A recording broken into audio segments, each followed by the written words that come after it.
Hey, Meta workers, are you getting paid for those keystrokes? Kalshi suspended 3 political candidates from its platform for insider trading. And Elon Musk pledged to fix Teslas that cannot fully self-drive. It's Thursday, April 23rd, and here's a quick look at some of the news happening in tech this morning from Engadget.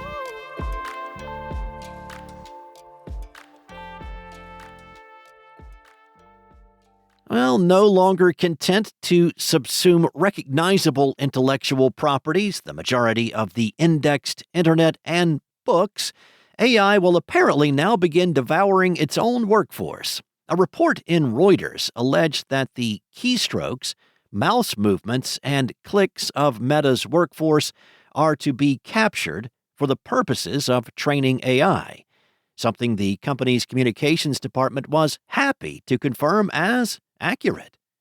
In a cheery missive, a company spokesperson told Engadget that if we're building agents to help people complete everyday tasks using computers, our models need real examples of how people actually use them. We're launching an internal tool that will capture these kinds of inputs on certain applications to help us train our models. All this leads one to ask the obvious question, hey, what the absolute f***? The nature of at-will employment in the United States is such that your boss basically never needs to explain why your job duties change, but it's rarely so sweeping, so brazen, and so unavoidably tied to the reminder that you are being surveilled at a frighteningly granular level.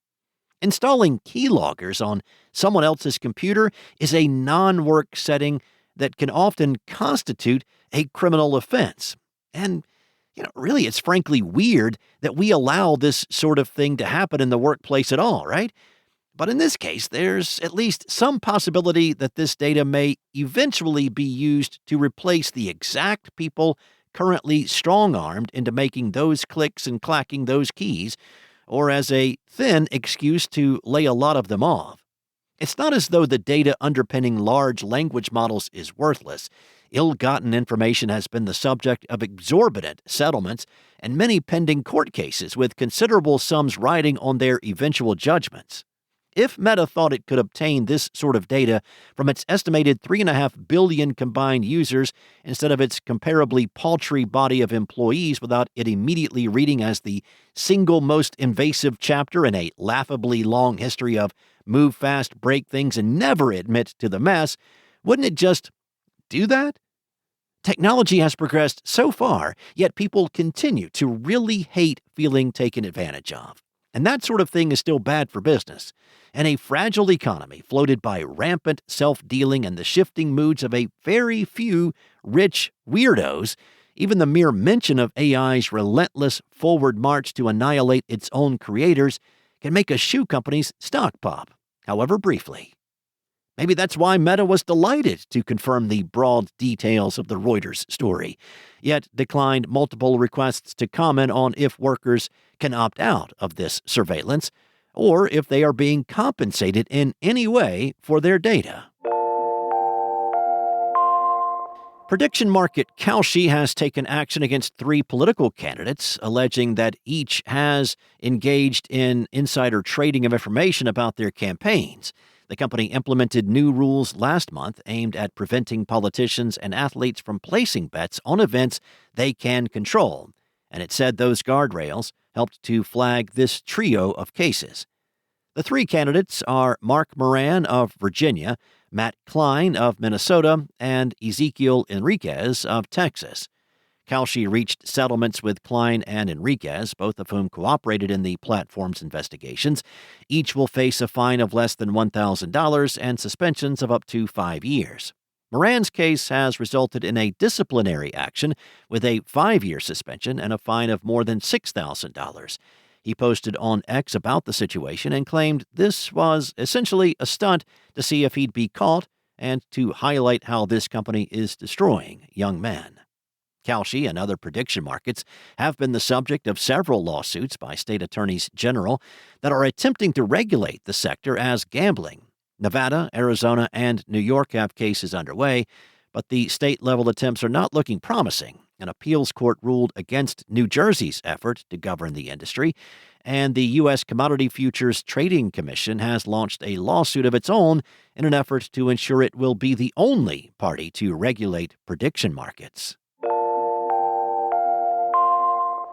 Tesla still does not have a solid pathway for how to give Hardware 3 cars full self-driving capabilities based on what Elon Musk said during the company's latest earnings call. The automaker has known for quite a while that its vehicles equipped with Hardware 3 are not capable of unsupervised full self-driving, even though the company built the system specifically to give its cars the ability. Tesla used Hardware 3 on cars manufactured from 2019 until early 2023 before Hardware 4 shipped. During an earlier earnings call back in January of last year, Musk admitted that the company was going to have to upgrade people's Hardware 3 computers for those that have bought full self-driving. At Tesla's latest earnings call, Musk said that Hardware 3 simply does not have the capability to achieve unsupervised FSD. Tesla thought it would be able to at one point, but Hardware 3 apparently has 1/8 the memory bandwidth of Hardware 4. Musk explained that memory bandwidth is one of the key elements needed for unsupervised full self-driving. Tesla will be offering to upgrade and replace the computers and cameras on older vehicles, but it doesn't have a concrete plan in place yet. Musk admitted that to do so at service centers would be extremely slow. Around 4 million cars or so have Hardware 3, though not everyone has paid for FSD. And still, to be able to replace its vehicle's hardware efficiently, Musk said Tesla is going to have to set up micro-factories or small factories in major metropolitan areas. He did not give any indication that Tesla has already started building those micro-factories, though, or even that construction is already scheduled to begin. He did say that in the meantime, the company is going to be releasing FSD version 14 for Hardware 3 around the end of June. Thanks for listening. There's more tech news at Engadget.com. This episode featured journalism from Avery Ellis, Anna Washenko, and Mariella Moon. Enjoy your day, and I'll be back tomorrow with more from Engadget.